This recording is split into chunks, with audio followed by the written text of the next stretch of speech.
forget to buy a tea? Well, I guess he did. But no biggie, because I can still have my coffee. Maybe you don't know, but Finland is more like team coffee than team tea. And anyway, if you have a garden, you can always go there and find something that makes an excellent tea. Yes, even in the late fall or early spring, and sometimes even winter if you don't have much snow. By the way, have you heard of Pu-erh tea? It's a type of really black Chinese tea that is getting more and more popularity, especially among younger generations like millennials and Gen Zers. When I first tried this tea I'm going to tell you about in this video, I was shocked how it really tastes like a famous and expensive Pu-erh. And yet, perennial, from which I made this tea, is really plain, well known, and can be found in many gardens across the world. Are you curious what it is? Hello, my name is Tanya. I'm a gardener living in Finland. And here in Finland, this is the most common perennial. It could be found almost in every garden. I have it, my neighbor have it, everybody does. It is called Bergenia, or heartleaf Bergenia, or elephant ears, or pig squeak, and I guess it has some other names. There are around 10 species, and all are originated from Central Asia, from the mountainside. It could be found in Siberia, in Mongolia, and northern China, and due to its origin, it thrives in colder and moderate climates like in Finland. In nature, it mostly grows on a north-faced slopes, so while it can grow in a full sun, it needs enough moisture. And the best results you can get in a light shade. While in the nature it grows in a well-drained soils, it can tolerate other types of soils, even clay. For example, I have clay in my garden, and as you can see, it does well here.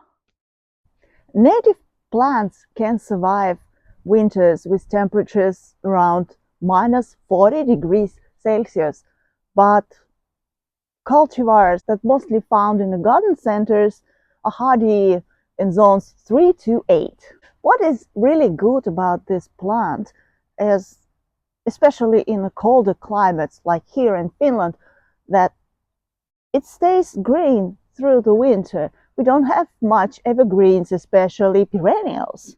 This perennial is a good border plant, and it is deer and rabbit resistant and very low maintenance, so no wonder it is so popular among many gardeners. But not many gardeners know that you can actually make a tea from Bergenia, and it is not only tasty but beneficial for your health. Native Siberian and Mongolian tribes have been using it as a tea for thousands of years. What makes Pu-erh tea so famous? It's a special fermentation that can last from several months to a few years, during which the microbes do an important job of making all beneficial compounds more accessible for us. Well, that's a simplified explanation for a very complex chemical process. But I guess it's enough for this video. Now let's look at Bergenia. Its fleshy leaves live for 2-3 years and then they die back. They do not simply rot or decompose like it happens with many other perennials, but instead they are going through natural fermentation process, which is like with Pu-erh tea, lasts for several months or even years. The process isn't forced or controlled by anyone. It's just amazing nature doing her amazing thing. So how do you actually pick those leaves, and what is important to know? Here's what we are looking for.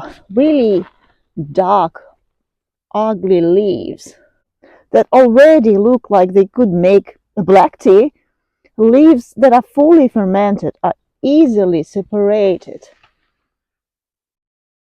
from the plant. If you have to pull hard, like with this leaf, or even use a knife, this is a sign that this leaf needs more fermentation. It's not ready yet. Also, carefully look for any types of molds. Mold isn't good for your health, neither it's good for the plant, and the best you can do is to cut this leaf off and throw it to the trash bin. So 1 or 2 leaves, depending on their size, is enough to make a cup of tea. So it's up to you how many leaves you need to pick up. So what do we do after we brought the leaves home? First, we need to thoroughly wash them of any remaining dirt, and then we soak them in a cold water for a few hours or better overnight. After that, let them dry on a paper towel and then put them to dry into oven at 50 Celsius or 122 Fahrenheit for a few hours and keep the door slightly open. But best results I actually got when I placed them on top of my fireplace when it was in active use during the cold winter season. So this is what we get after they are dried enough. They easily break into small pieces, so you can make them look like an actual tea. And to make a cup of tea, you would need 2-3 teaspoons of dried Bergenia, pour a boiling water into the cup and let it sit for a few minutes. Here you go, the tea is ready.